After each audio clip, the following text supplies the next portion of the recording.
Sì. Prova. Sì.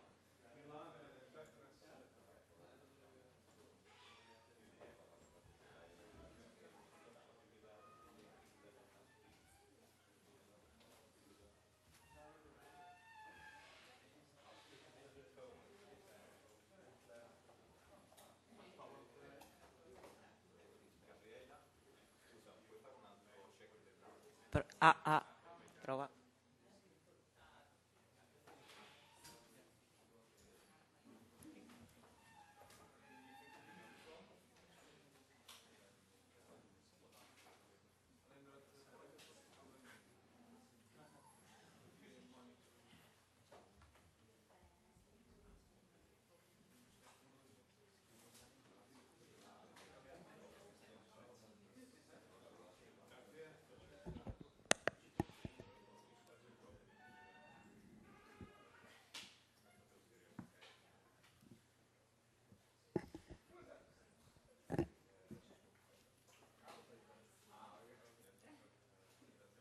Okay.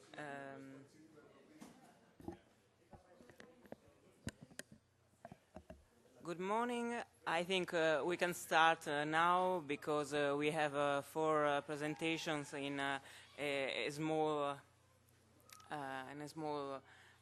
piece of time, and so I think we can start directly. This session is to present to you some experience about this new experience for NRNs to connecting schools to their network.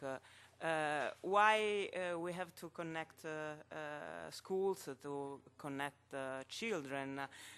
This is a photo of my daughter. She is 2 years old, but she wants to use my computer, and I think that next year she will be ready to use internet because this is the future. So we have to connect school and children because we have to do that or they will connect before our home for aged. So we have to start with these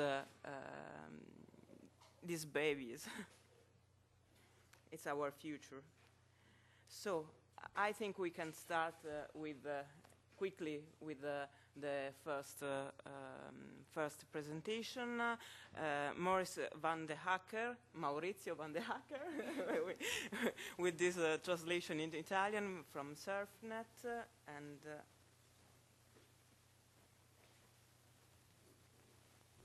okay. So. Sorry, the other one. Yeah. Thank you. Okay, welcome everybody. My name, as said, is Maurizio van den Hacker. I was wondering about the kit anyway. The desktop. Maybe I didn't know if it was already good for video conferencing stuff. It looked a little bit old, the desktop, but for the picture. Yeah, maybe. I think that she will complain in a year or so. Well, I would like to tell you about not one project and one model we developed within Surfnet together with our partner Kennisnet. Maybe you haven't heard of Kennisnet, but in the third presentation of this session, Roel Rexwinkel will go into detail about our companionship with Kennisnet. So I will just have a short introduction because, well, it's important of my presentation, but you will get more information of that cooperation later on. Together fast on fibers, that's the, literally translation of our project. I will go in detail what it actually means.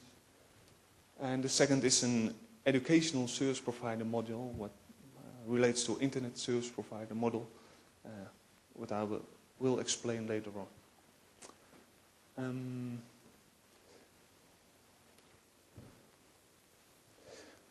My agenda for today is, a tutorial to help primary schools with high-speed fiber-based networks within 20 minutes, related with my presentation, not with the time you need to get schools on gigabit internet. It takes a little bit longer.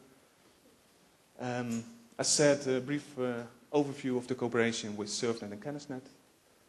The TFOF project, we call it the SSOG project in the Netherlands. And the educational service provider module. Well, about 3 years ago, our Department of Education in the Netherlands thought about, hey, we have two organizations. One, SurfNet, meant for rated R public, university, high schools, that sort of research. Developing, of having a very good network and developing services for that kind of people. And we have, on the other hand, CannisNet. And CannisNet, well, is servicing children between 4 and about 18 years old. But she doesn't have a network. She only develops services. She had a network before, but, well, I don't go into detail with that, but it was a bit different organized before that. But nowadays she doesn't have a network. So our government thought about, well, why don't we mix? Okay. Why don't we mix both parties together? And, well, she didn't mix the organization together, but just founded a project to, well, establish services. They would go together.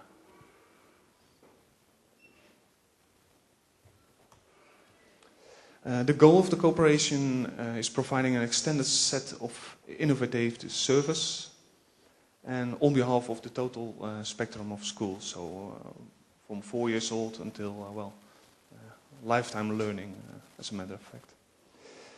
And results, well, until now, high quality video for everybody. We collaborated with the infrastructures. CannisNet and SurfNet developed a platform, a lot of a server farm with a lot of services, and that platform is connected to the SurfNet network. Other things are authentication and authorization infrastructure, but we'll go later on with that.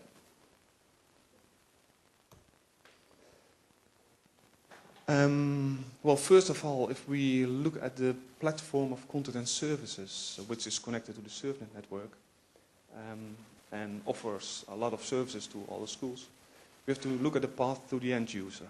And what do we see? Well, if the end user is a university or SurfNet organization, no problem, because our network is fully suited for at least 1 gigabit to each customer.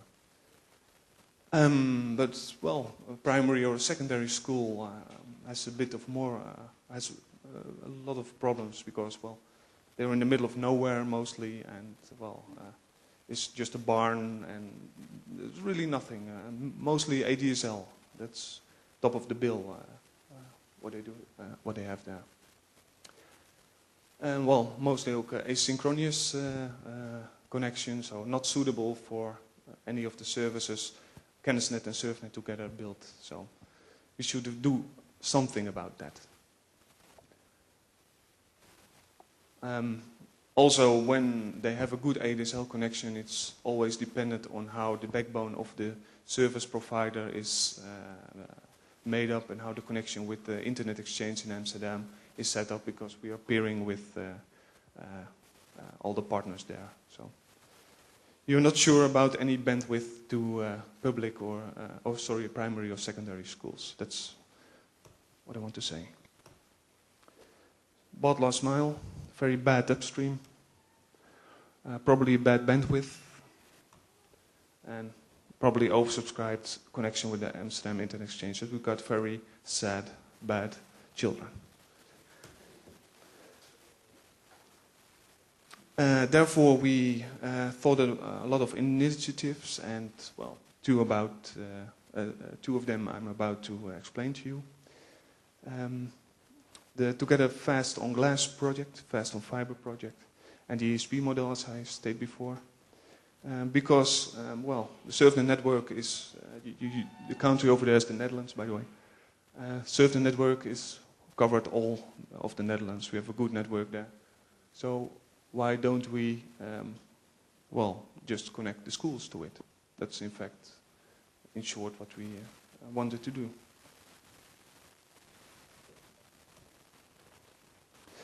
Why Together Fast on Fibers? It's, well, perhaps a silly name for a project, but it has thought about.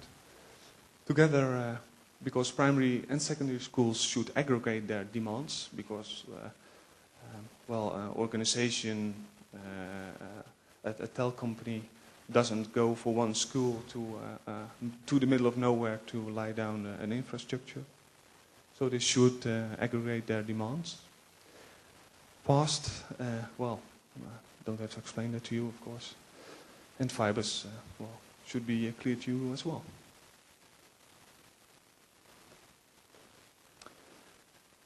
Our goal of the project is, well, to connect the primary and secondary schools to a regional service exchange. As a matter of fact, that's another barn in the same area, but it's a barn where, well, you can see it as a free marketplace where all kind of services could be and should be delivered by other parties.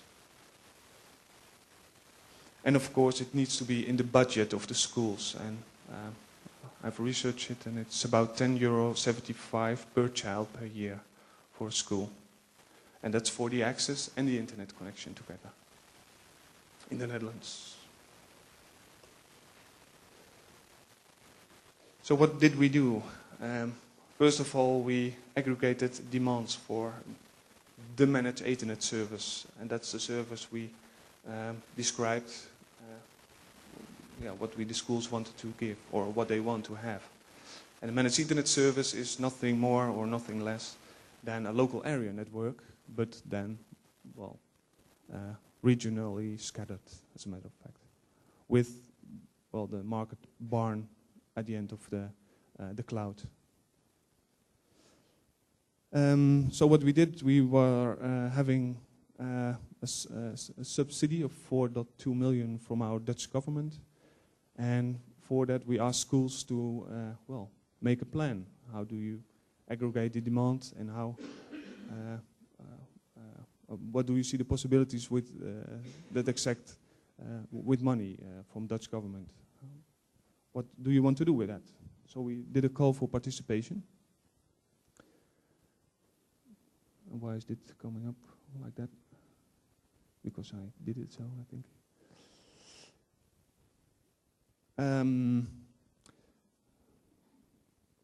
The results of the call for participation was that we had 3 regional and 4 city-related projects.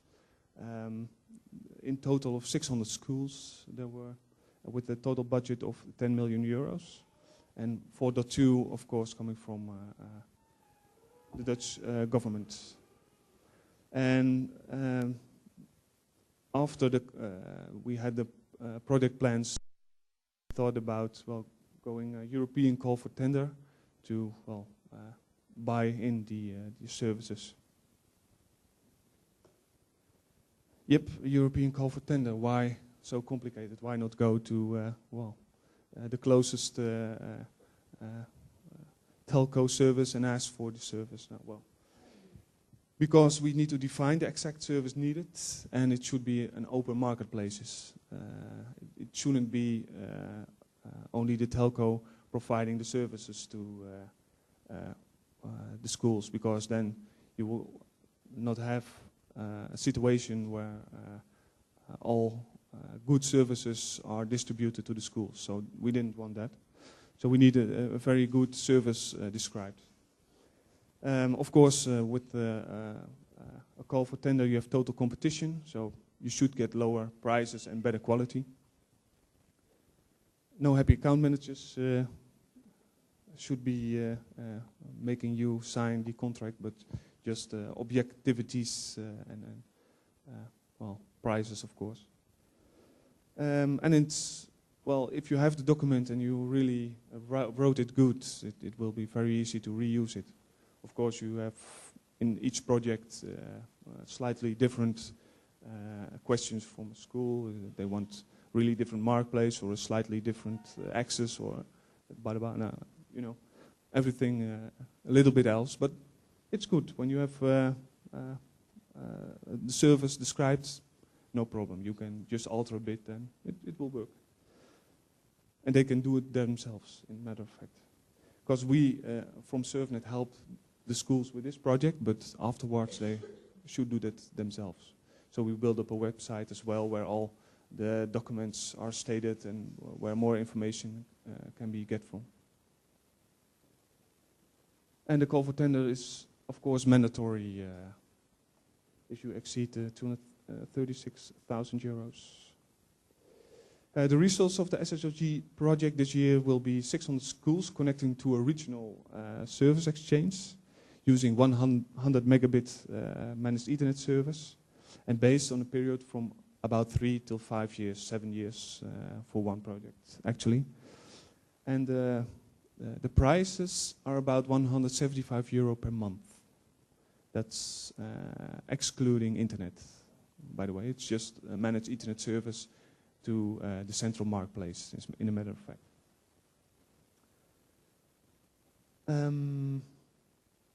Afterwards, they need, of course, services, and schools, yeah, well, at this moment, they just look at internet services. They want internet.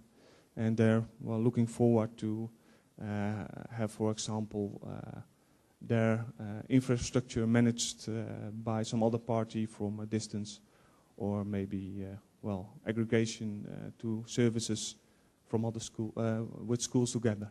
So, but in the start, they just look for internet services. But as I said before, ISPs don't give any guarantees for bandwidth, so that's why we from SurfNet thought, hey, why not connect all the schools to the SurfNet network? So that's for me the trigger to start telling about the ESP module. Do you have any questions for the SSOG till now?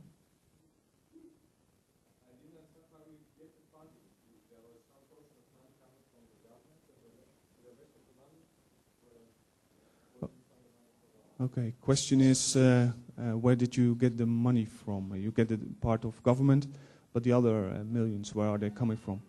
Actually, they're coming from the schools. If you, the 600 schools reserve, for example, 200 euros per month for 5 years. They commit themselves to that amount of money for 5 years, and that's where the total budget comes from. The schools are not getting the amount of money from the government. That was the question, by the way. But the SurfNet gets the money from the government, and it's based on a matching principle. That means that a school, if a school pays 200 euros a month for a connection, SurfNet is paying from the 4.2 million euros she gets 200 euro per month as well. So it's paid to the one who's winning the call for tenders. Okay. Willing of the time, I think 5 minutes. Okay. The ESP module. Now, how can we connect schools to the regional service exchange points? They are already there, but how can we connect it to SurfNet? That's really the question. Well, SurfNet network is 1 or 10 gigabit per second. One should be enough for schools, we think. But you see that the current institutes who are connected to SurfNet, well, they provide themselves in network technology things like abuse, IP numbering, email, that sort of things. And that's what we expect from our customers as well. So we also expect that from schools, but well, a little school, they don't want to do abuse to SurfNet, and they don't want to do their own IP numbering, and they don't want to do their own email services. So that shouldn't be the solution. That's what I said. So we could, well, change the SurfNet organization. Well, no, that's not going to happen. So what's the other idea, the ESP model? Well, what's an ESP? I will read it for you. Educational service provider or internet service provider for schools using the high-capacity SurfNet backbone and its peerings for internet services. That's in fact the definition of ESP, as we stated.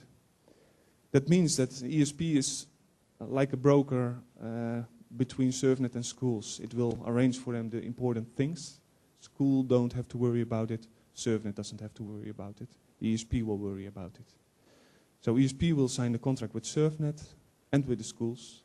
And, well, if something bad happens, SurfNet will talk to the ESP, and the ESP will arrange it with the schools. That's the idea.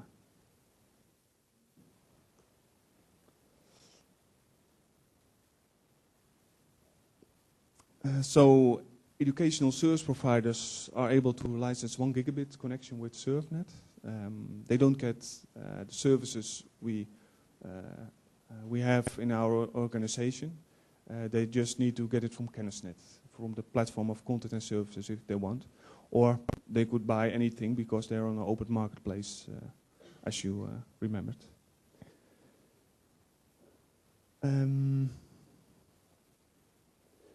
And of course, ESPs can deliver those extra services like web hosting, like email stuff. So, in matter of fact, they can earn a little bit more money than only be a transit. Who can become an ESP? There's OSP, but that's Dutch. In matter of fact, everyone who's a little bit reliable. It can be a university, it can be a little organization, it can be a large school. Matter of fact, doesn't matter. As long as it's capable of having quality, delivering high bandwidth to the schools, of course, and upgrades should be possible. That's well, it's really in the contract specified better, but that's the key of it. There's some Dutch examples here, but I can skip them because they don't say to you anything. What are the costs we ask ESPs to provide us with every month? Well, that's 1,900 euros per month. So an OSP, if it's ESP, sorry, if it's capable of having 100 schools to their clients, it will have a 90 euros per month per school extra on top of the amount of the 175 euros I mentioned 5 minutes ago. So that's then for a 1 gigabit shared IP services and the managed Ethernet service together, about 200 euros. They are, well, ready for 5 years. That's the idea. Thank you. Oh, there's one little, well, we call it other below the service, some unhappy thing. They should, if they're not available, if the ESP is not available on the marketplaces, they should be get there somehow. So there should be extra costs, I suppose. So if you have the SSOG and ESP together, well, you have a local cooperation, an ESP and a regional exchange, and together it will have a fully service for the schools. And here's, well, you see what happens in May when we connected the platform of content and services to the SurfNet network. You see that, well, the schools really need the traffic, the bandwidth. Indeed, in holidays, yes. I don't know. I wasn't on the schools what they are doing in holidays, but. Yeah. But if you have more questions, you can always send me an email. You can watch, but mostly Dutch. I think the URLs and names in there, and of course you can. Well, have a little question. I don't know. Good. Yeah.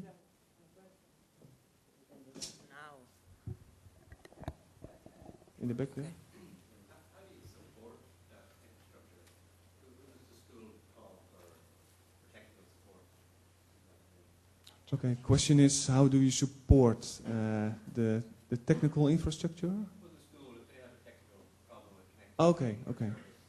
If a school has a technical problem, it goes to their own educational service provider, so the organization that's supporting them. And they will tell them what's wrong, and well, they don't bother SurfNet with that. So that's, in short, how it works. Should work, actually. Okay. Well, Okay. willing of the time, I think. We are in time, yes. Okay. We can start with the second presentation. Thank you. Thank you. Thank you.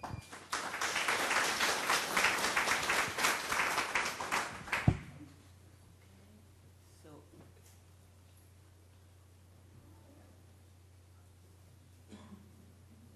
okay. So we can start with another view of another experience that is from UK. Alan Foster is the CEO of West Midland Networking Company. So, welcome. Thank you very much. We've been tackling a very similar problem to the Dutch problem, but we've done it in a slightly different way. So this is a different take on the same issue. What I'm going to cover off in this presentation is very much who and where we are, because the West Midlands doesn't mean much unless you're English. What we've done, why we've done it, and then I hope to cover off what about that worked and some of the lessons about that we learned about things that didn't work. Okay, sorry. And then some of the things about the replication of it if you wanted to follow a model similar to ours. Start off with who we are and where we are. The West Midlands in England, we're slap bang in the middle of England. We have no coastline. We have an urban core, which is based around Birmingham and the Black Country. So we've got every ethnic mix you could ask for within it. We have some failing industries. We used to have the car industry in there. We used to have the pottery industry in there, both of which are dying on their feet. We have a rural west, which is very sparsely populated. And we have the commuter-based south, which is fairly wealthy and very demanding. So in a very small patch, you happen to have all the problems you could ask for. Or, since I'm a salesperson, let's say all the opportunities you could ask for. So what we've been trying to do is bring together 4 national pictures onto one network. We've been trying to bring together the regional schools network, the colleges, and there are a lot of colleges within that patch. At the moment we've got something like 44 on, and that doesn't mean we've got them all. We've been working with the university community and connecting them all up to our NREN, which in England we call SuperJanet for reasons historical, and what the schools call the National Education Network, which runs over the NREN. And we're also looking to build into that local government interconnection and local government to central government interconnection, which brings its own whole passel of problems with it. It is a unique network within the UK. Some regions have schools network. Some of them go to schools level. Some of them do what we do, which is go as far as the local education authority. All regions have university networks. Most colleges relate to a nearby university. Some local councils cooperate. Most don't.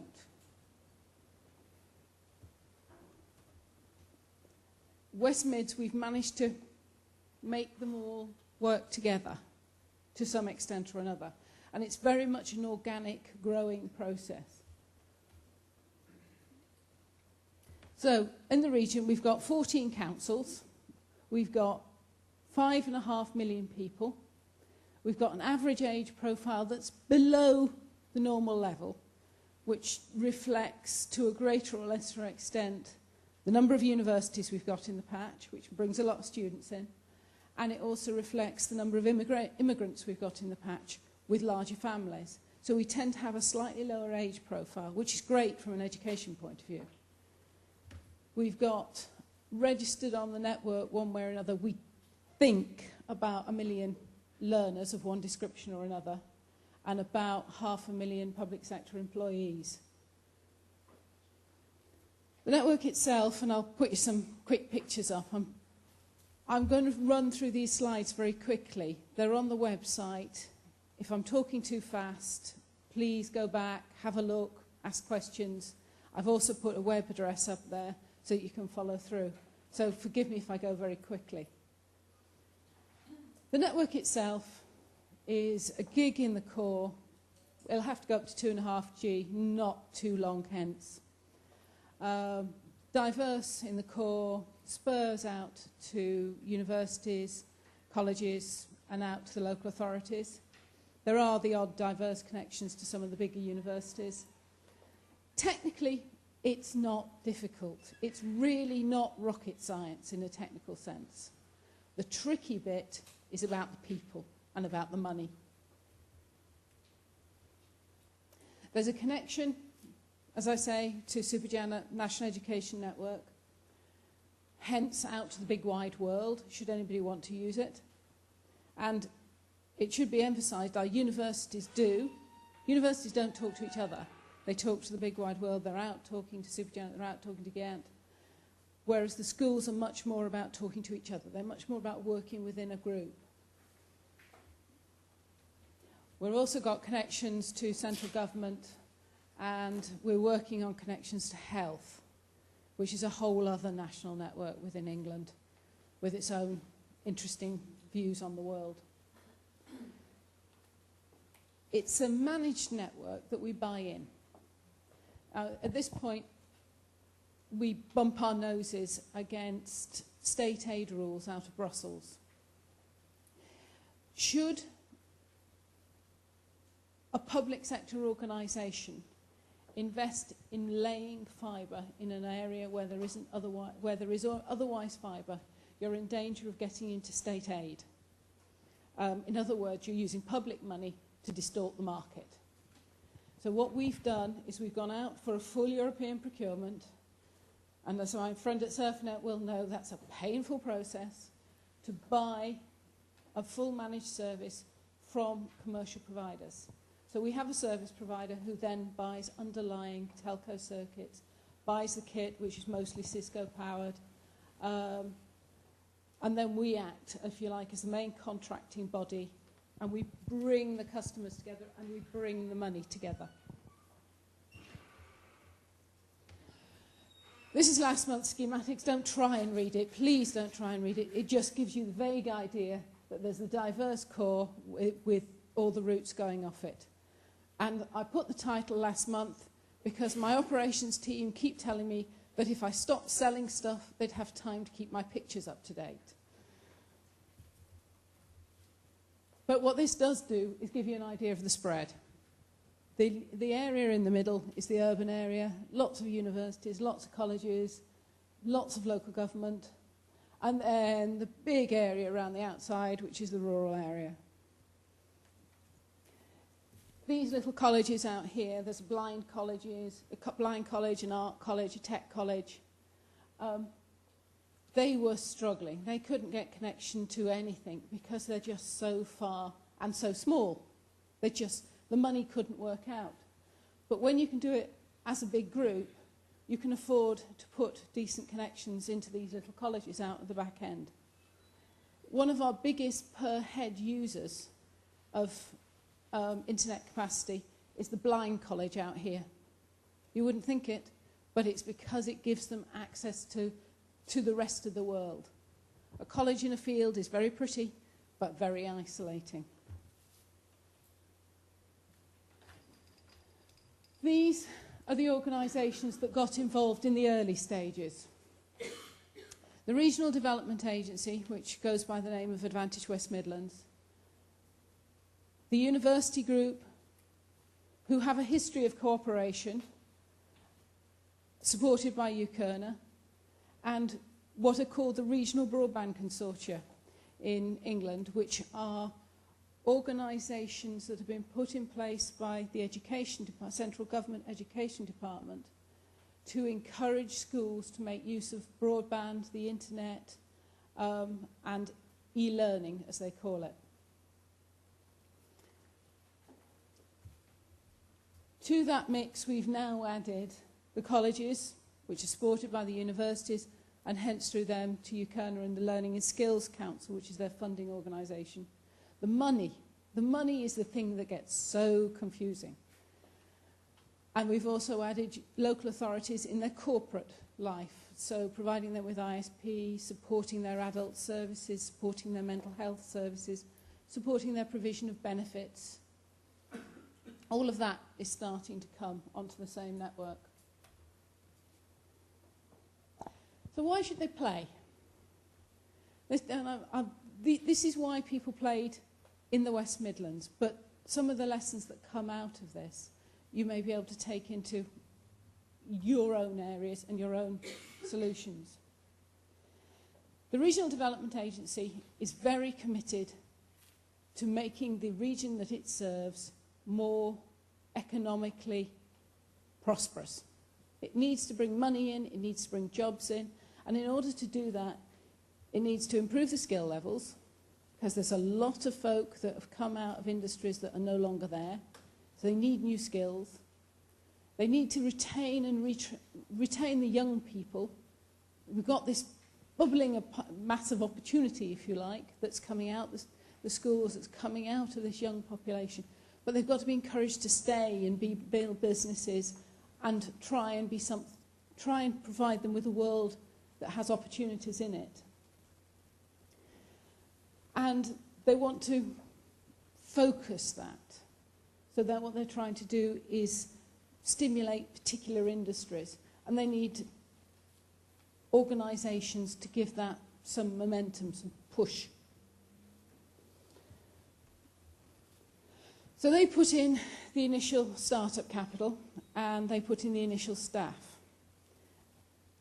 Once again, this is like the Dutch model. It needs somebody to put that money in up front. In return, they get the board representation, so they get a chance to steer the organisation, and they get some deliverables that they can report back as part of their own success.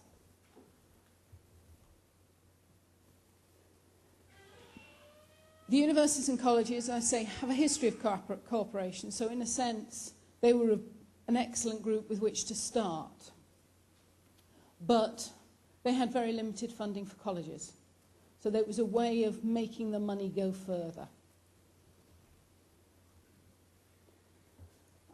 Regional network did that. It made the money go further. It made the provision of network much more of a commodity product rather than a toy to be played with. And it enabled a cost-effective delivery of everything from the little circuits for the small colleges, which get 4 meg, that's what's paid for them, up to 2.5G diverse for the very big universities. It also, and this was a benefit that we didn't quite see as it came, it actually provides a platform for outreach from the universities. The universities are required to do a certain amount of outreach work into the community. What they don't want is them to be special places that don't connect with the world around them. They are actively encouraged to take that learning out into the community they live with. And one of the things that the network has done is made it actually quite easy to do that, because we're actually connecting the university with the school, with the college around the corner. So without it being very without it being very costly or very disruptive, we can make that outreach happen. And of course, they're represented on the board, they get their say.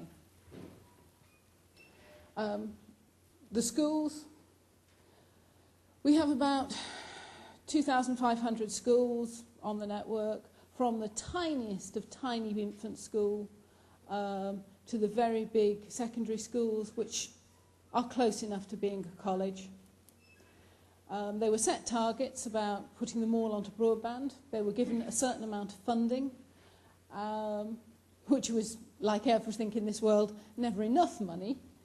And they were told they also had to have interconnectivity to other regions. SuperJanet and the National Education Network was the designated mechanism that this was going to happen. So in the end, where they were put was they had to have a connection from every school to SuperJanet. And somehow they had to stretch the money to do it. Well, kind of made sense to get involved with the other organisation that also had to have the SuperJanet connectivity, that also had to have regional connectivity. Stretches the money, shares the expertise, and then we had the bonus of the access to resources that they hadn't really thought through. The councils then came in alongside their schools. If they had to connect up for their schools, what else can we do with this? This is money going out the council. We better get some more out of it.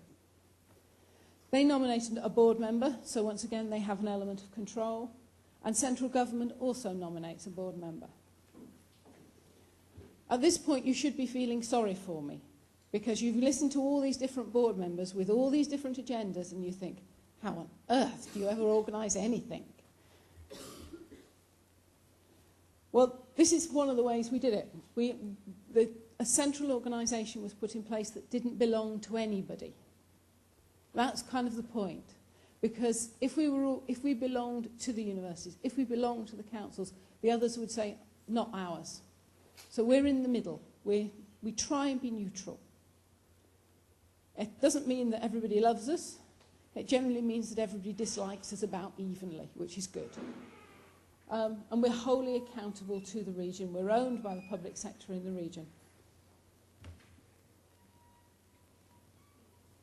We're also a not-for-profit organisation. Being a public sector organisation, we're covered by all the public sector rules. We're a not-for-profit organisation. All we're asking for is enough to meet the payroll.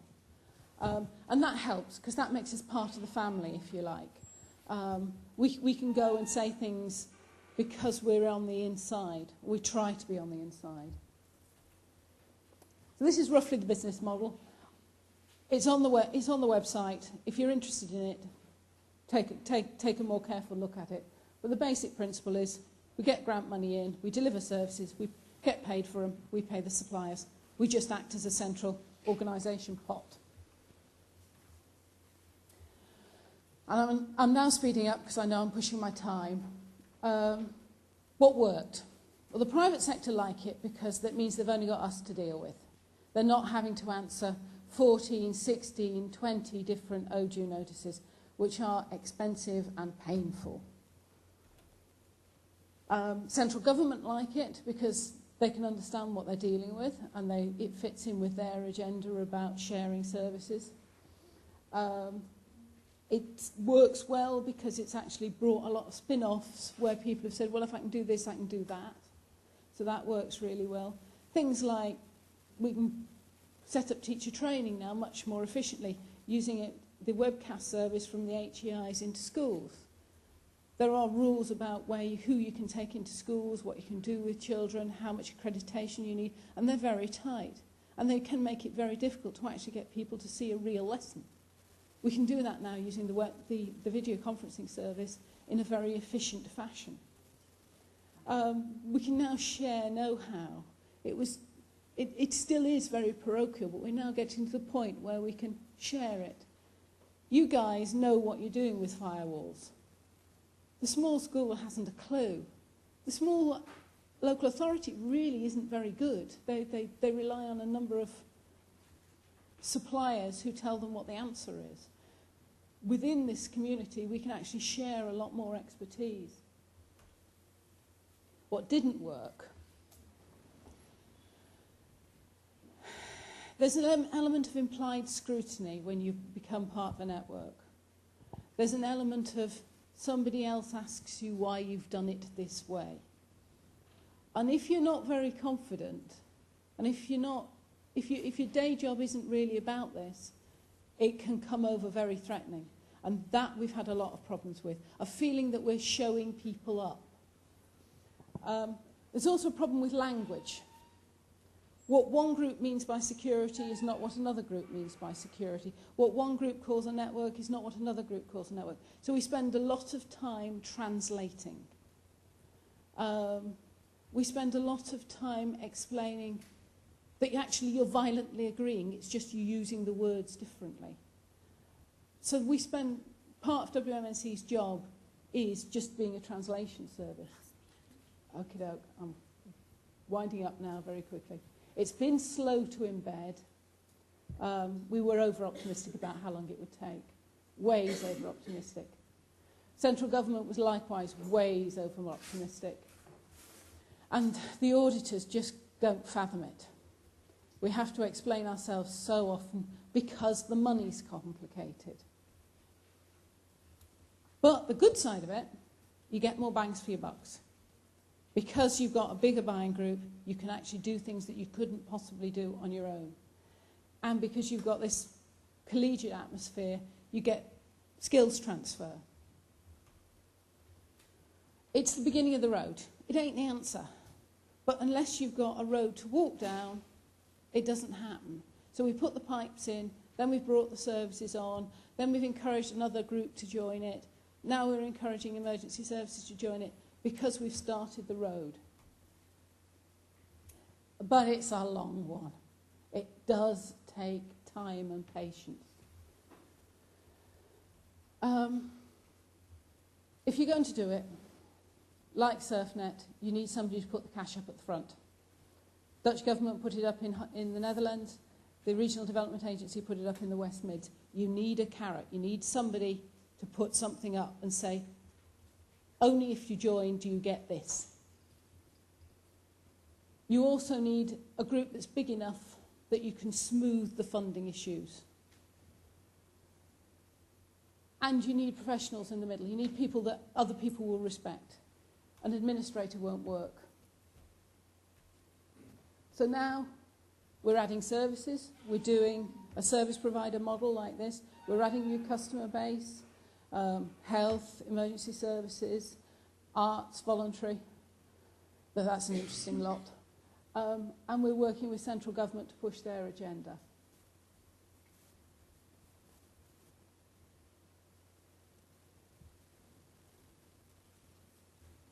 And that is really the wrap-up of it all.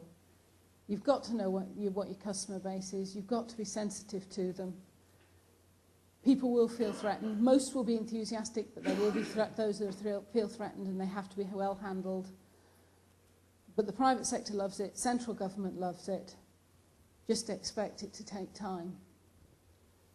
Thanks very much.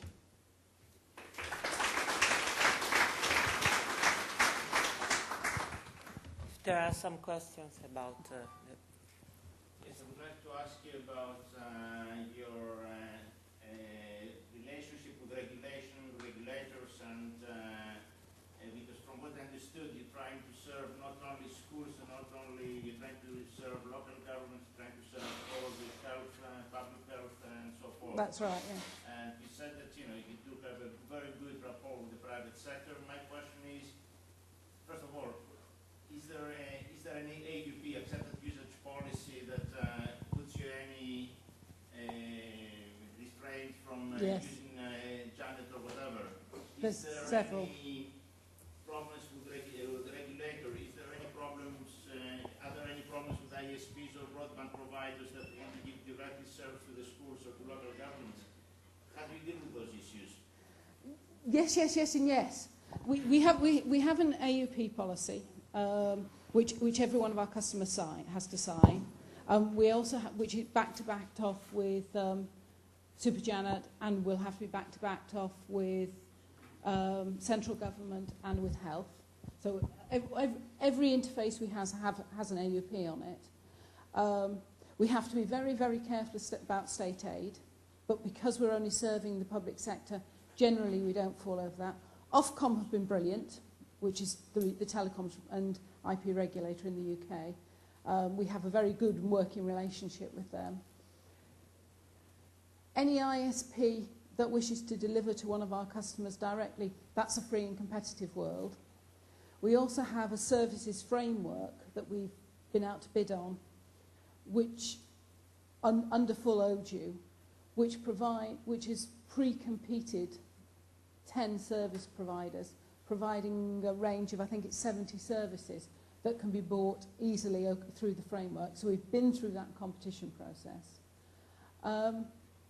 Yes, occasionally we do get problems. Our problems tend to be with the small providers that do not understand the European procurement process or find it too difficult or too expensive. And because we're a public sector organisation and because of the contract size we're letting, it's mandatory we go through it. So we spend quite a lot of time teaching small providers how the European procurement process works. I can't change that. That's mandatory. It comes out of Brussels. The best we can do is encourage suppliers to work within it. But that sometimes can be heartbreaking because you know how much it's costing a small organisation. And you think, the business case for this doesn't add up. But that's the thing that really rubs. Any number, what percentage of organizations, schools in particular, that you serve versus schools that get direct ISP connections? There are probably now only about 50 schools left that get direct ISP across the patch. It's the last ones that one particular council hasn't connected up, and they're either not getting an internet connection or they're still flying alone. Okay. The last question, and I hope we will have more time at the hand. Please. Okay. What are your plans for connecting the cultural sector? The cultural centres are something that I've been struggling with for a little. We've been talking to the West Midlands Library Service. Sorry, I'm forgetting the mic. We've been talking to the West Midlands Library Service. In England, the museums and the libraries fit together about connecting up these smaller library services and museums. When we say that education is broke, the museums have got even less money. So at that point, we have to look at private ADSL circuits or even domestic ADSL circuits, and that then limits what they can do over it. So we're at the moment trying to explore what financial limits they will take. And I'm not at all sure that we're going to be able to bring the small museums into this network without having to create a new model based around ADSL service. I think that it will probably be worth doing that because I think we may have to do that for the voluntary sector as well. But that's a model we're still working through. Okay. Thank you again. And so I think we are coming back to the Netherlands with Roel Rexwinkel from Surfnet that will speak in deep of Kennisnet project.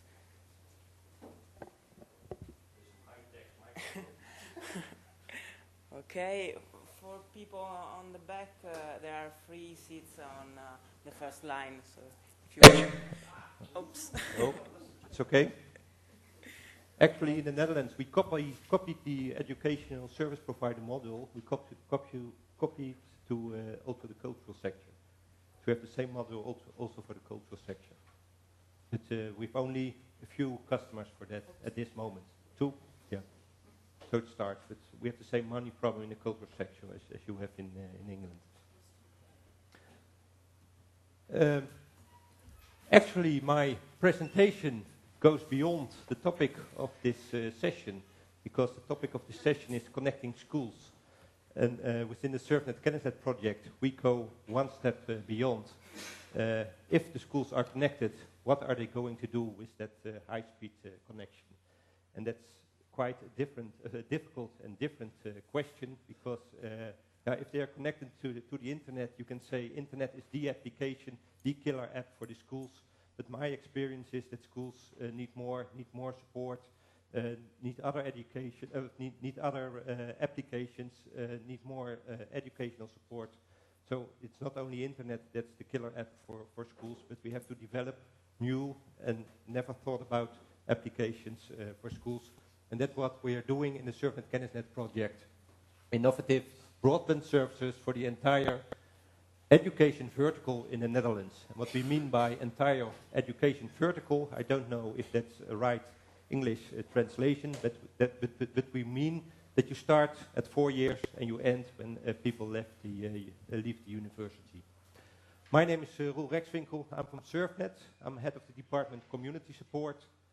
And one of my tasks is I'm a program manager of the SurfNet Kennisnet project, and other task of mine is head of the department where we're dealing with end user services. Short outline.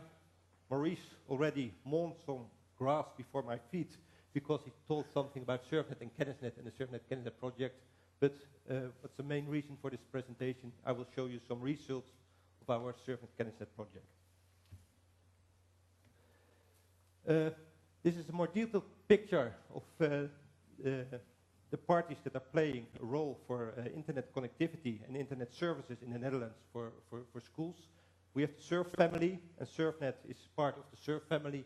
Our mother is the Surf Foundation, and that's a Dutch cooperation organization for higher education in the Netherlands. We have around 150, 170 member institutions and 7.75 million users in higher education. SurfNet operates a national research network and provides innovative services over that network. And Surfdiensten, that's a daughter of SurfNet, is of a sister of SurfNet, licenses a wide range of ICT projects, not only software, but also hardware and also humanware, like consultancy. And not part of the family, but very close related to that is Kennisnet, and Kennisnet deals with primary, secondary, adult and vocational education. It has a total different amount of schools that they are serving, 10,000 of schools over, I think, 12,000 of different locations in the Netherlands, and they have 2.5 million users. So you see a totally different skill in higher education and in primary, secondary, adult and vocational education.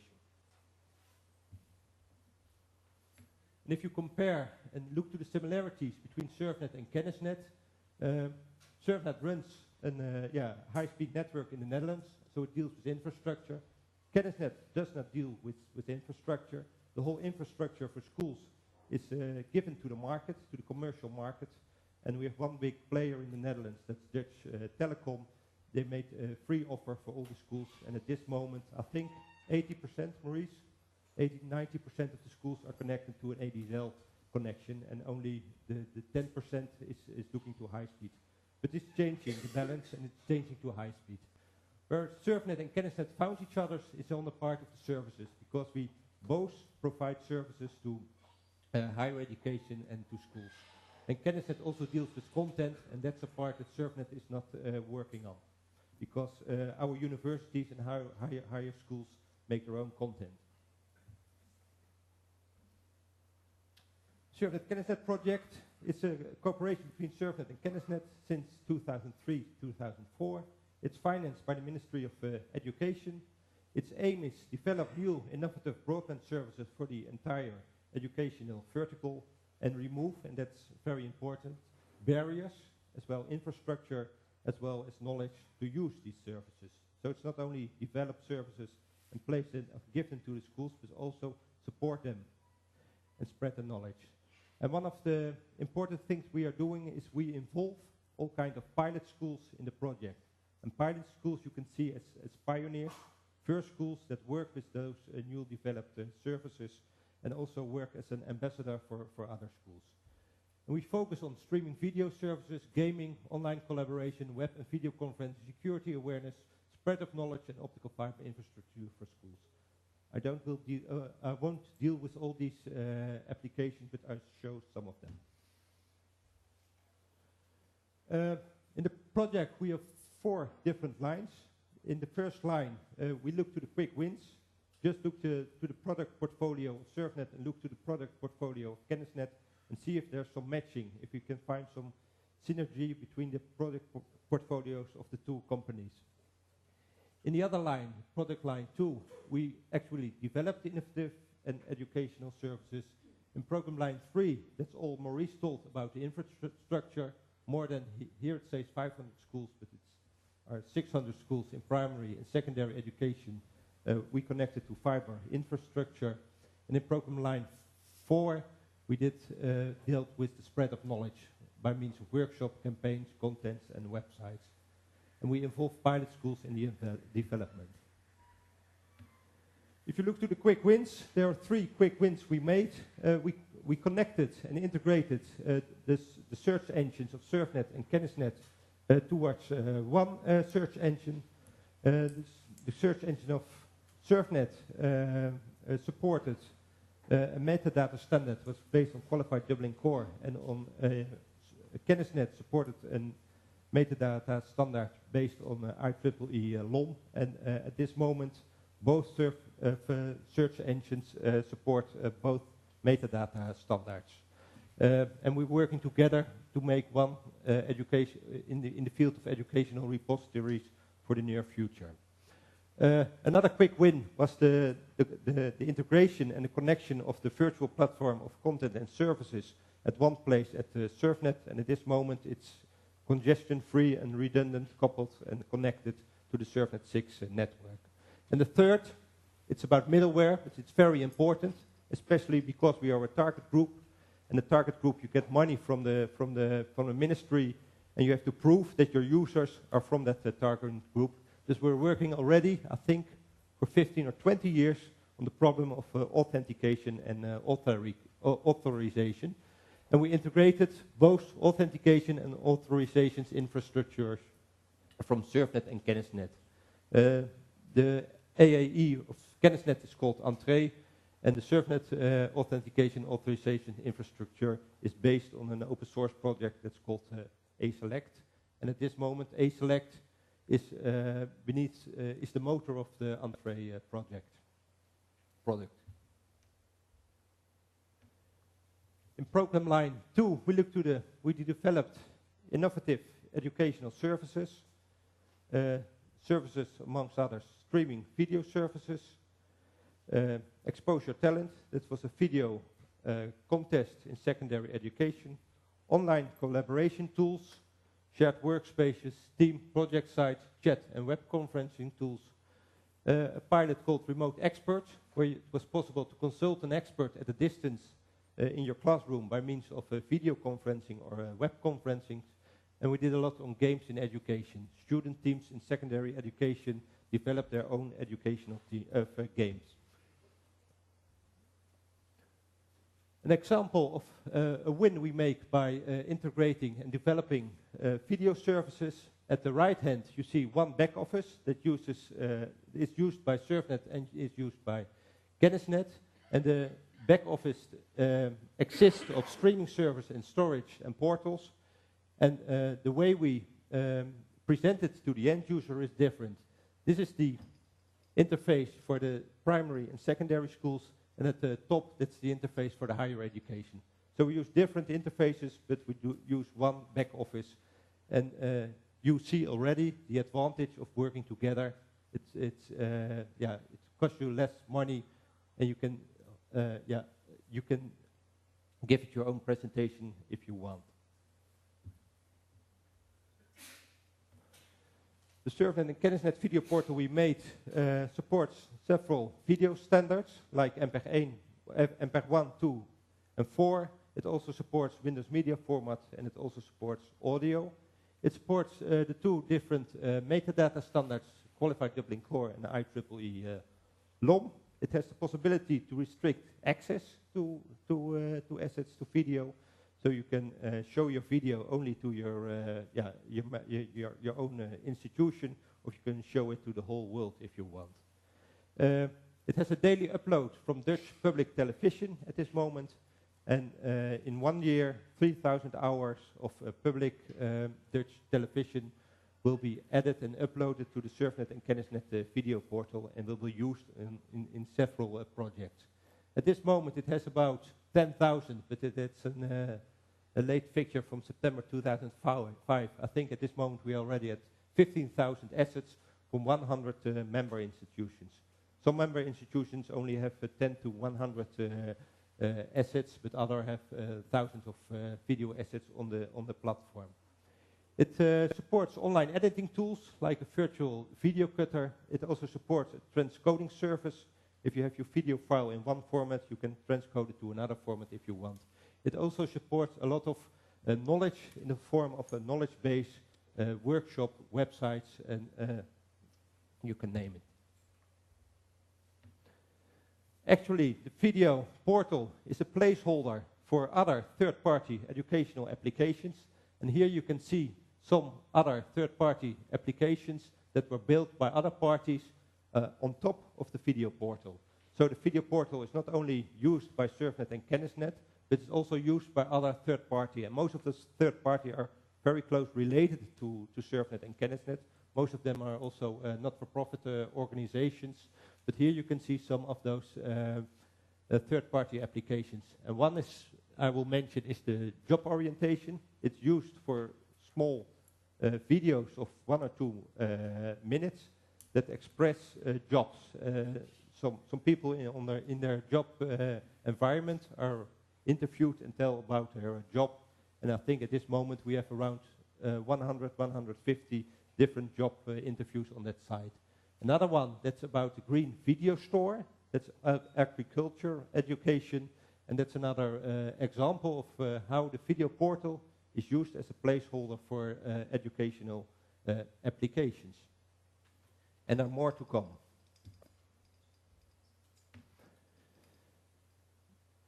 Another service we are developing is the service of remote expert, and this says how we are doing it. I don't have the expert is somewhere in the city. This one is very black, but it says something about his mood.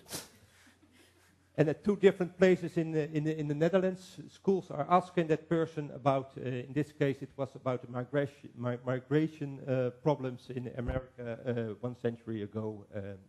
This was the topic of this expert meeting.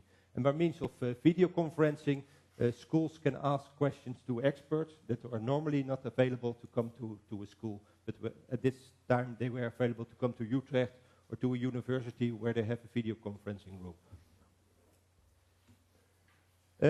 With the remote experts pilot, knowledge and experts come into the classroom and becomes available for usage in the teaching program. You can also use it of course, in an international setup. We also had some experts in London and in France. For example, a movie script writer that was interviewed from London. You can use it for job orientation. We use video and also high quality video and also webcam, web conferencing setups. And sessions are also recorded, and afterwards you can look them back at the video portal if you want. Maurice already told about this. These are the 6 or 7 places in the Netherlands where we connected schools to fiber infrastructures. And it's still growing, not only in this project, but also in other cities. Schools are connected to glass fiber infrastructure. Program line 4 deals with the spread of knowledge and the promotion of expertise. And we do this by several means. By a workshop program with several topics. One topic on streaming video in combination with the usage of the SurfNet and the CanisNet video portal. We do it on video conferencing and online collaboration tools. And we also do it on network technologies about wireless, security, IPv6. We make a lot of technical cookbooks. When we first came with our video conference set into one school, they had a firewall, they had the network address translation, and nothing worked. We experienced that a lot of schools have the same technical setup. So if you see such a problem, we write a technical cookbook how you can save those technical barriers, and we publish those technical cookbooks on our websites. We do a lot about security and security campaigns. We have one campaign for higher education that's called How to Get You. That's the translation, Elise, of in Dutch, laat je niet pakken. And I didn't find the translation for the CanisNet security campaign, but it's called security.canisnet.nl, really translated. We do contests to promote the usage and to stimulate the usage of new technologies. And we have a contest on making video, and we have a contest on making games.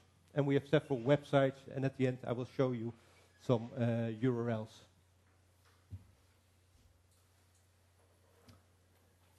On the area of gaming, we did several things.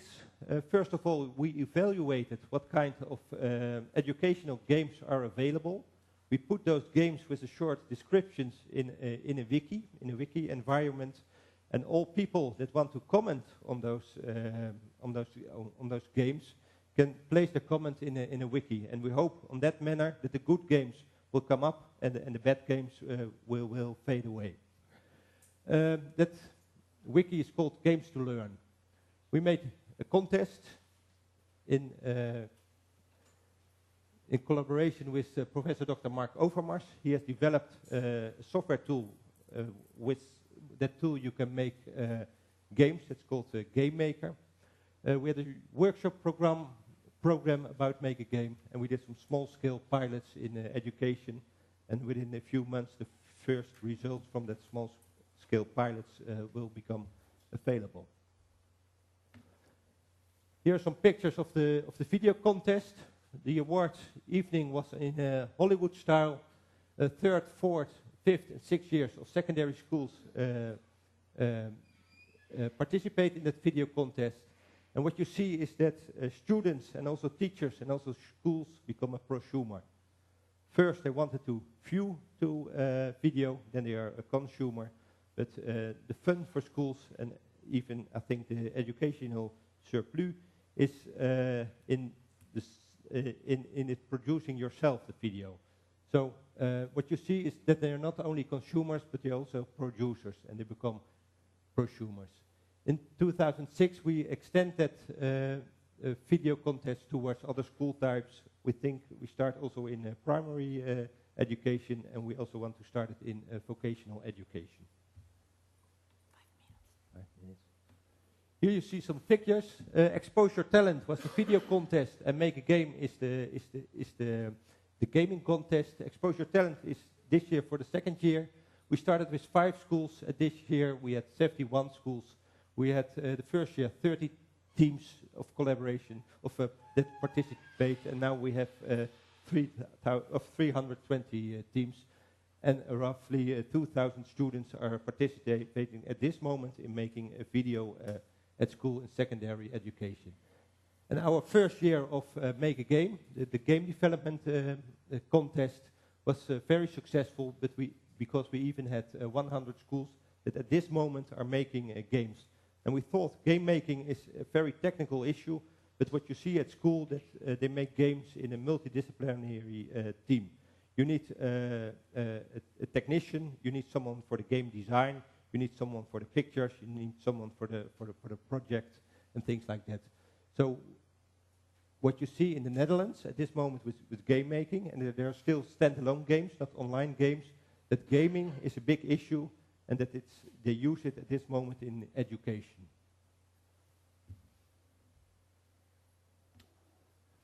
One of my last sheets.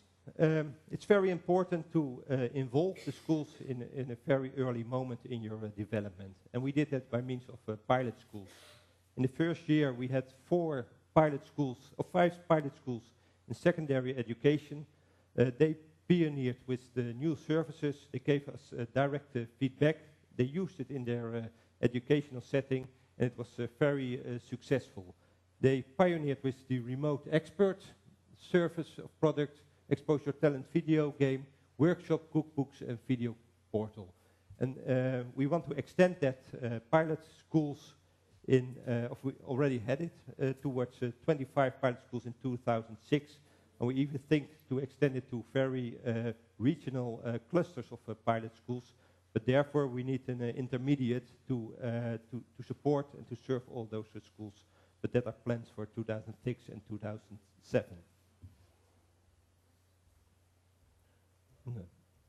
These are the first 5 pilot schools. If you need more information, don't write it down. I will upload my presentation to the Tarina website, and you can find it. Most of it is in English, but I also found some English. Most of the information is in Dutch, but I also found some English information if you want some about the SurfNet Kennisnet project, you can find something about on the website in English, and also on the SurfNet website and on the corporate website of Kennisnet. And if you have some questions, you always can email me afterwards. Thank you very much. Okay. Is there time left for one? For the video or? I don't know if there's time left. I think for the next speaker, I can show. I have some impressions of the video game. If you want to see it, it's only 1 or 2 minutes, a DVD. Yes? If you agree. If you agree? Or ask a question, I will. Okay. We have to move the video cable. Are there any questions? Any questions?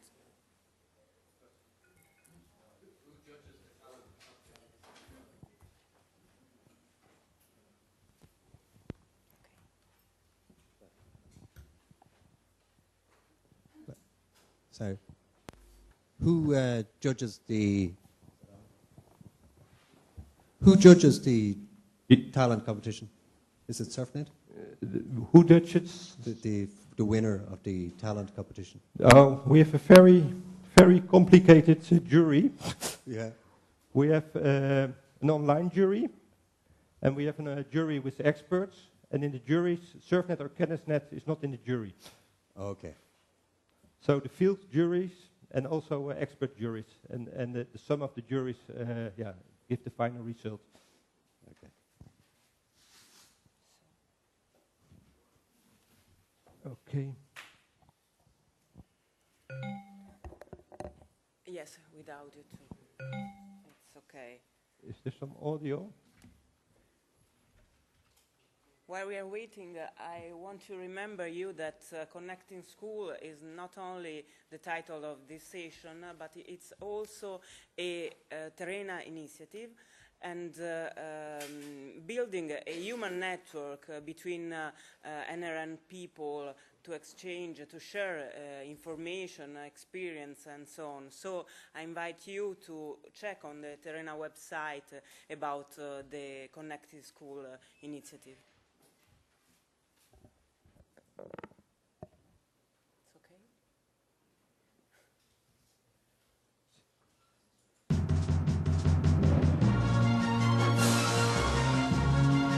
Do you see?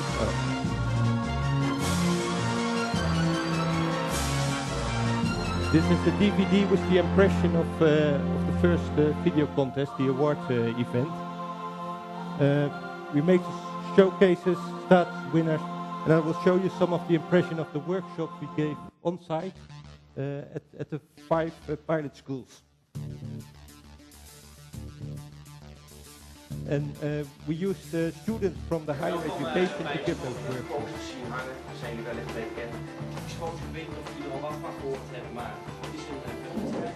This is one of those students. Ik denk dat we eigenlijk allemaal dus met de camera gewerkt hebben. And after short theory, they started to register video films, make their own scripts, a lot of pilots, of course.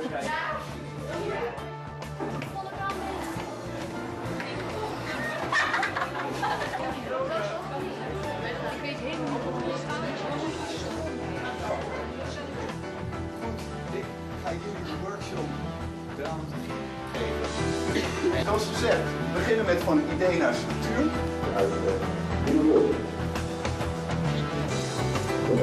The slide is from idea to structure. That's my colleague Ivo. Here you can see a storyboard, how they make a story.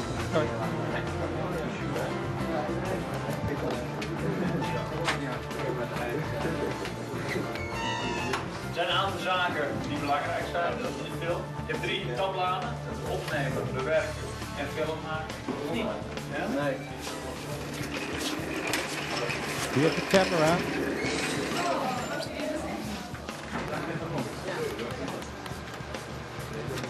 Because they don't have professional equipment, we just use consumer cameras, but they also use consumer rails, and it's just a chair on wheels. Okay, I will quit this. Thank you.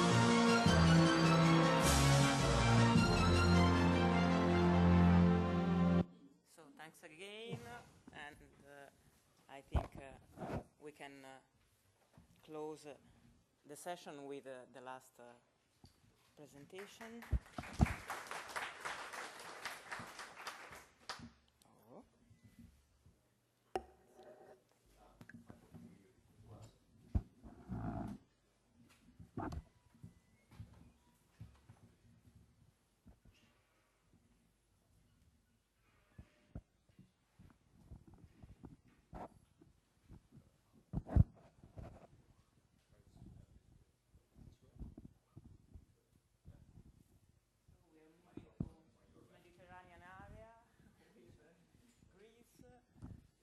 With the experience of Okay, I guess you hear me quite well.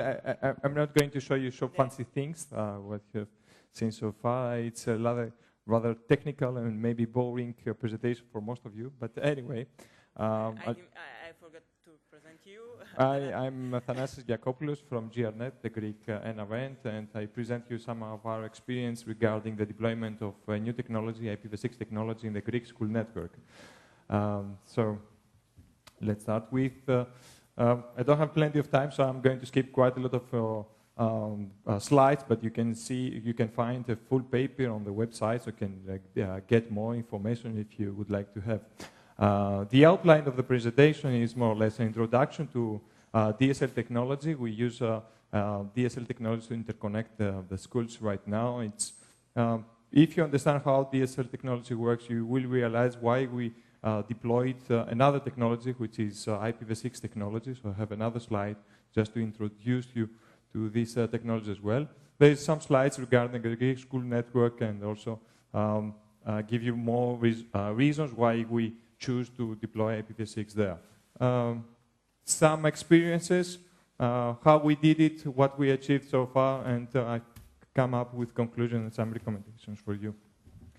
So I'm not sure if you are aware of the technology, but in any case, in DSL environment, we have the user, and the user is somebody that has a modem and a router maybe combined together, and he has his own equipment. In our case, the user is at the school. Okay, there's also the access provider who actually has the DSLAM and BBRAS. He's responsible for aggregating all the traffic, and then we have the internet service provider on the other side, which is responsible for providing the services. There's some information what its equipment in the previous slide does, but I guess you don't have to know all these technical details. There are 3 different technologies to interconnect a user via DSL technology. The thing is that if you don't understand how these technologies work, you don't really realize why we need IPv6 there. I skipped the first one, which is something like Ethernet bridging. You just have Ethernet frames, you chop them into ATM payloads, and you send them to the other side. The thing is, this is the simplest technology, requires minimum functionality in the routers for the user, but does not support authentication. You don't really see this kind of technology in the real market. The most common technology that you really see right now is PPP over ATM. You have the Ethernet frames.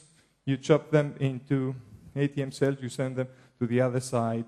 You establish a PPP connection from your router to the BBRAS, which is the aggregation point.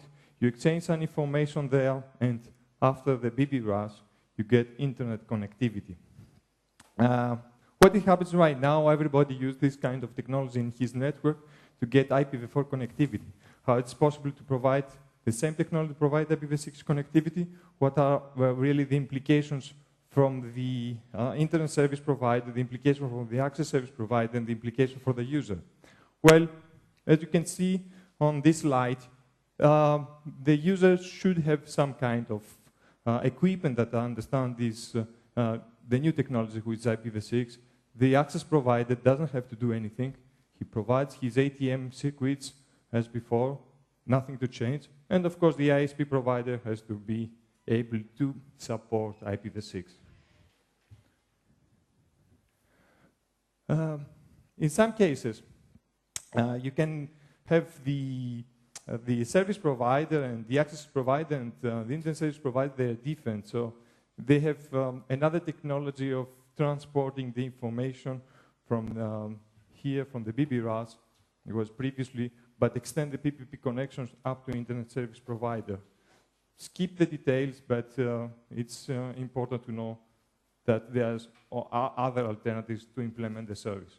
Finally, and I stop with the technical details here, is another technology which is really used in the Greek school network, is PPP over Ethernet. It's a little bit more advanced and more future-rich than the previous one. Here you have the possibility of having multiple PPP connections with the BBRAS and provide different services to the customers. As before, you can have, it's important to know that you can have layer 3 unaware equipment here. Could be only a bridge, which means very cheap equipment if you deploy the service. So, we talk a little bit about broadband. That's as an introduction to the technology. Let's talk a little bit about IPv6 technology. Very briefly, is a new technology that tries to solve the problem of IPv4 address depletion. You have quite large addresses, practically unlimited, and it allows you to route almost everything in the network, what we have so far connected, but also cameras, PDAs, and whatever you can really imagine, 3G mobiles, whatever. It simplifies the way that we operate network. It simplifies the way that we interconnect systems to each other. It has better features. At least IPv6 was designed with features that simplify our life and has better support for different services like multicast, better support for mobility. It tries to improve a little bit security, but security is not only a network-based problem. It has also multicast enhancements and quality of service enhancement and some potential for multi-homing, being able to be connected to 2 different ISPs. Just lost. Okay, just being able to be connected to 2 different ISPs and have different services from each of them. So I finish with the technology stuff, so I go and present you a little bit the school network. You can see here the diversity environment in Greece.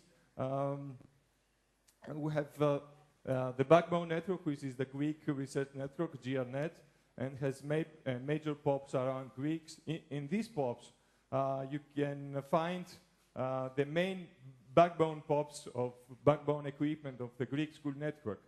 Apart from that, they have a second layer of a first layer of distribution, actually, which is one of the 52 areas of Greece, and then you have access network, have plenty of schools interconnected.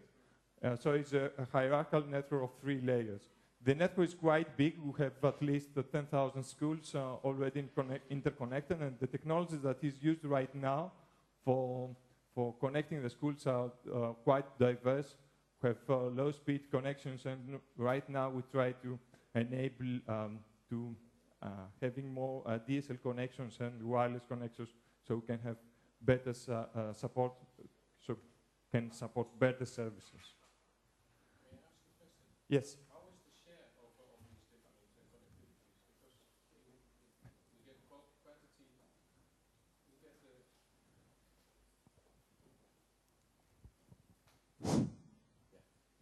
How is the share? What is the percentage on ISDN and what is the percentage on ASDL? Because it might be problematic in the country. I don't really work for the Greek school network, so I work for the GLNet, so I don't really know the numbers. So what I can say is the majority of the schools right now are connected with PSTN and ISDN. There are some colleagues here who may give you the right percentage if it's 70 or 90%, I don't really know. But the majority right now, they are here. So we're trying to 70%. So to be honest, one of our major problems it's to increase the bandwidth that the schools are interconnected, because it's very critical when you want to provide some services. But unfortunately in Greece, the environment, it's not an ideal environment. We have quite a lot of problems right now. Okay. So there are quite a lot of services that they are realized right now in GRNet. We have some links here. They are the basic services. Everybody understands what it means.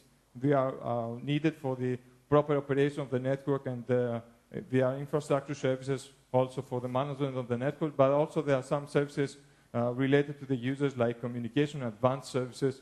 There are quite a lot of websites. You can find some information, quite a lot of information in Greek, but definitely there are also some information in English. So if you want to get more information, go there and you have more idea what really happens in the Greek school network. As I said before, I'm not working there, so I'm not fully aware of the applications, how advanced they are, etc.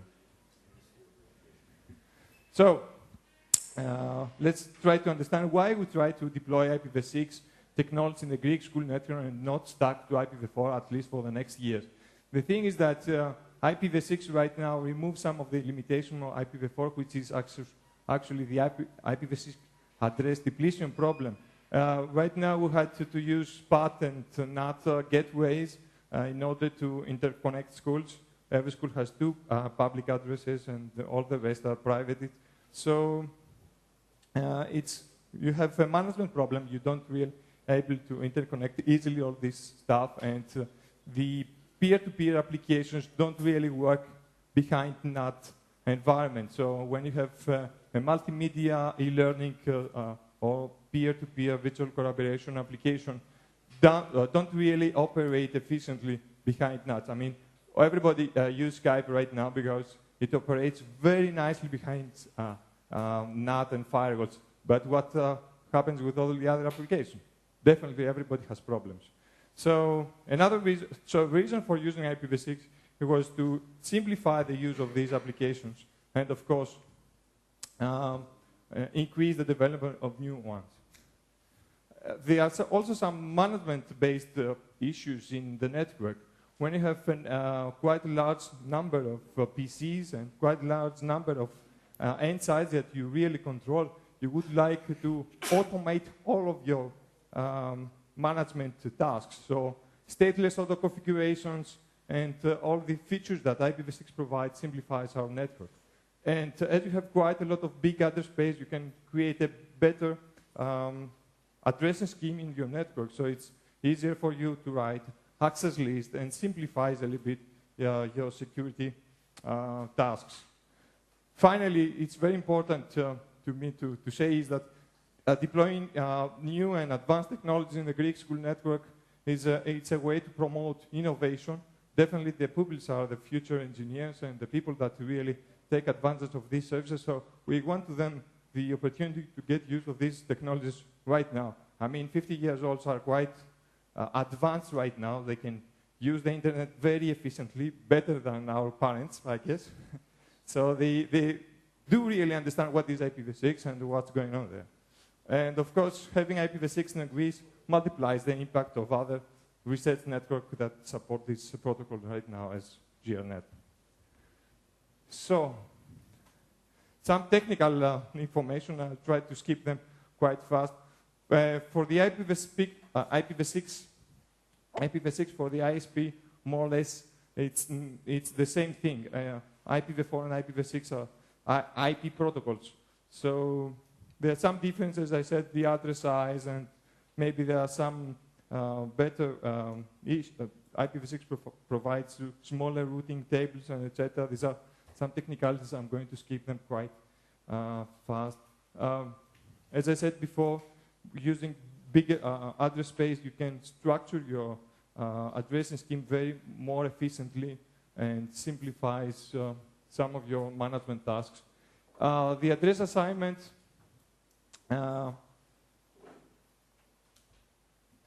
don't think that I have to spend too much time, but I would say that instead of allocating two public addresses to the Greeks, every school network, right now you can allocate even a /48, which means plenty of addresses there. Just to explain you a little bit what were the phases that we came up while deploying this technology to Greek school network. Of course, study all the alternative transition methodologies, prepare the addressing and the routing scheme, upgrade the core and the distribution network, and that means that we had to plan and try to identify what was the major problems to do so. We choose to have a dual start network. We avoid all the other mechanisms in order to simplify our everyday operation. And we realize, at least most of you know, that IPv6 is not a weird technology. It's already supported in many commercial products. We select some methods to allocate. We select how to allocate the addresses in the schools and how to assign the addresses while the DSL router connects to the Greek school network access router. Of course, you have to, if we provide IPv6 interconnection services, we have also to provide IPv6 enabled services. So we have tried to figure out what were the services that could take advantage of this new technology and try to figure out how to activate IPv6 support there, whatever it means IPv6 support. Of course, IPv6 needs, an IPv6 enabled network needs some management tools in order to monitor the operation of the network, and etc. And apart from that, we select a small group of schools to participate in a pilot phase, and then we try to extend all these kind of services inside the school network, which is something that has to be done in the future. So more or less, these were the phases, very, very briefly. Technical details. I'll skip the technical details. I'll just say that according to RIPE, we can allocate a /48 for every customer that has more than one PC, but it's quite a lot of address space, so we conserve a little bit, and so we allocate something less, which is /56, but it's very, very, it's enough for the needs of the schools, and according to the addressing scheme that we came up, we can connect 32,000 schools, which means 3 times more than the number of schools that exist right now in Greece. So we have future-proof, let's say, addressing scheme. Routing OSPF version 3, for some reasons, I would say that ISIS has also very good support of IPv6 functionality, but it has some problems like D-Day, etc. Okay. Routing issues, nothing. We use some multi-protocol extensions of BGP, nothing to do there. Addressing delegation. This is something that we could a little bit discuss. We want to delegate in a school. Okay, one school access router connects to the aggregation router, and you have to provide 2 kinds of IP addresses, an IPv4 address and IPv6 address prefix, actually. So there are 2 scenarios. Actually, we have identified 3. And these scenarios has to do with the functionality that the access router really supports. So the simplest scenario is to configure everything by hand. So doesn't really simplifies our life. But if we want to, if we have a low edge router, we can just do it by ourselves and simplifies and can support IPv6. But the advanced scenario using the DHCP prefix delegation allow us automatically to configure the one interface of the access router, but also the internal LAN interfaces of the access router, which means we can just ship a single router, and we don't care which school this router will go to, but by the time it is connected on the network, IPv6 will work quite smoothly. You don't really have to bother. This router has to go to school A, and this router has to go to school B. This simplifies everyday operation. If you talk about 10,000 end sites, It's very critical and it's very important. Of course, you also automatically configure the addresses inside the schools, and you also provide other information, configuration information about NDP servers and etc. These are some of the advantages of IPv6. Here's a diagram how this really works. I just skip it because I've run out of time. Just to say a few words about services. The main issue here is to avoid impacting the services that are provided for IPv4. Okay, we have a web server supporting IPv4 connections. You want to upgrade it to support IPv6 connections as well, but you want to make sure that nobody will complain, oh, the website is down. Why? Because of IPv6? No, we didn't want to have this kind of problems. So I go just briefly a little bit about this kind of services. We use DNS bind 9, could support everything. You can read the information. We used SNTP based on QMail version 1.3 and some patches in order to support IPv6 connections. POP IMAP clients available and service, web service, and the portal was based on Apache and JBoss. Instant messaging, Jabber. These are some of the services that has been upgraded. We didn't face quite a lot of issues there while we enable IPv6 radios. We don't really have some problem there. We cannot transport over IPv6, but we can support IPv6 related information inside the radio service. Dial-up admin, it's a management tool that we really, in-house management tool that we use for controlling the network, also could be upgraded easily. So our next steps is, very briefly, is to enhance a little bit the filtering operation right now, because we use another branch of Squid, and to LDAP activation. To be honest, I don't really know what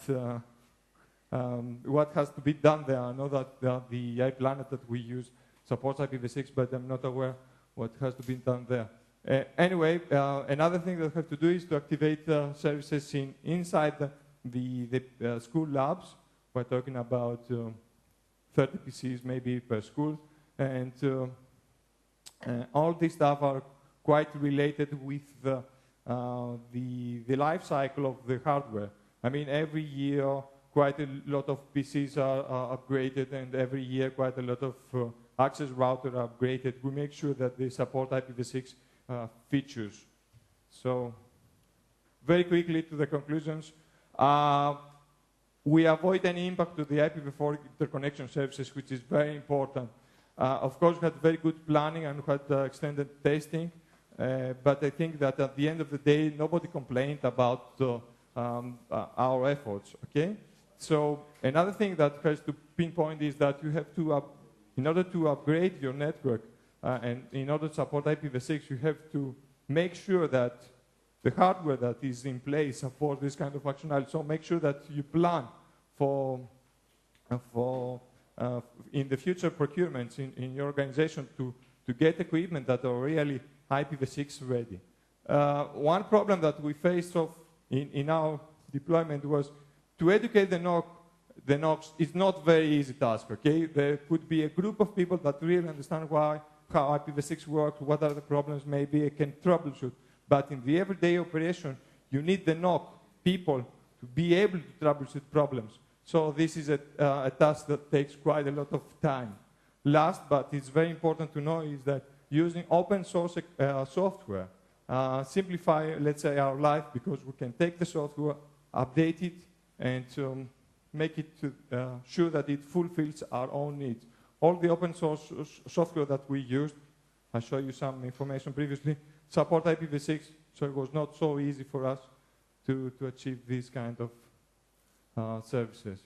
So I think it's the last slide.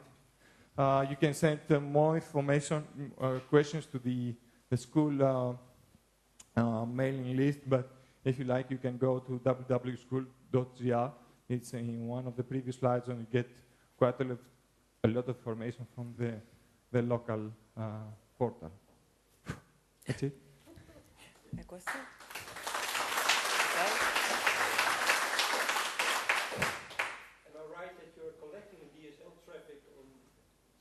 several places in Greece, or is it one or two places where it's interconnected with your network? I think that it depends of the topology. I think that there's 7 edge routers around Greece that collect right now IPv6 traffic. The thing is that the aggregation and the core network are full IPv6 enabled, but only a small portion of the network is IPv6 ready right now. So I don't really know if we aggregate all the traffic in one aggregation router or in all the aggregation routers. And who's the DSL provider? Is that the Greek Telecom? The access provider is the Greek Telecom, is the local incumbent, OTE. It's whatever it is, but he's layer 2 aware only. He doesn't. Yes. Okay. He doesn't. The thing is that we managed to activate IPv6 without having to go to the access provider and tell him, you know, you have to upgrade your functionality in order that we can be able to support IPv6. Because this takes quite a lot of time, and the local incumbent has quite a lot of other customers, and we're afraid to do any change in the network. So we came up with a solution which is completely transparent, okay, for the access provider. And the access provider, as I said before, doesn't have to create another ATM VC in order to support IPv6 traffic. It's a single VC that supports IPv4 and IPv6 traffic simultaneously. And on the other side, the client VC, is that a problem for IPv6? Well, on the other side, the Greek school network does not support right now the PC labs inside the schools, okay?